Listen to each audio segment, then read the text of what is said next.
Мы дадим каждому университету инструмент, базовый инструмент, для того, чтобы понять, какие навыки, какие компетенции нужны для экономики региона, вашего, конкретно вашего региона, Караганды области, с целым базовых отраслей экономики Казахстана и новых запросов, которые будут появляться, чтобы вы коллегиально на кафедрах, в деканатах, на ученых советах могли обсуждать, какие программы нужны новые учебные, как модернизировать действующие учебные программы.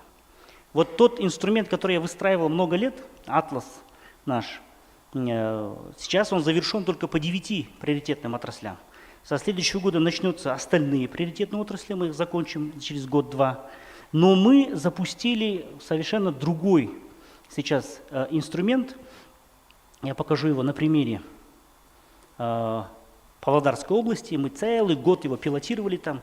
Мы сделали региональный атлас, өңірлік атлас, где мы проработали со всеми предприятиями региона, со всеми университетами, колледжами региона, и появилась очень четкая карта. В этом регионе, Павлодар өңірінде, какие появляются запросы на новые навыки и профессии. Какое предприятие запрашивает эту профессию? Почему оно запрашивает? Через сколько лет будет пик запроса на эту профессию? Как переделать учебную программу или создать совершенно новую учебную программу, образовательную программу под этот запрос? В Павлодаре прям прекрасно зашло. Мы 40 вот таких новых запросов на навыки профессии выявили, описали их, создали новый механизм распределения регионального образовательного заказа. 1000 грантов уже в прошлом году было распределено по новой методике, чтобы дать эти гранты тем вузам и колледжам, которые хотят запустить, пропилотировать эти новые профессии.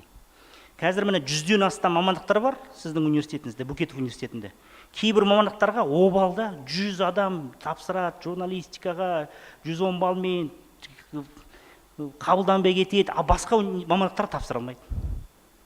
Сол талапты біз өте айқын түсінуіміз керек. Қандай талап бар? Талапкерлердің талабы, жергілікті бизнестің талабы, жергілікті өңірлік даму бағдарламалардың талабы. Чем четче мы понимаем этот запрос, тем лучше и точнее вы должны научиться работать. И не бойтесь идти на эксперименты. Мы будем разрешать теперь в рамках академической свободы идти на смелые эксперименты. Есть очень простой тезис. Чтобы не ошибаться, нужен опыт. Но чтобы был опыт, нужно ошибаться. Не бойтесь совершать ошибки. Ничего страшного. Раньше мы наказывали всегда за любую ошибку. Теперь мы будем поощрять ошибки. В новом образовательном стандарте ГОСО, который уже вот в июле-августе принят, мы пошли на следующий раунд академической свободы. Еще больше гибкости будем давать вузам, и в первую очередь региональным, чтобы смелее идти на эксперименты. В Павлодаре, к примеру, на базе 15 колледжей уже 15 совершенно новых принципиально программ было разработано. Раньше не было таких программ вообще. 25 программ обновились. И мы дали это сделать в самые максимально короткие сроки.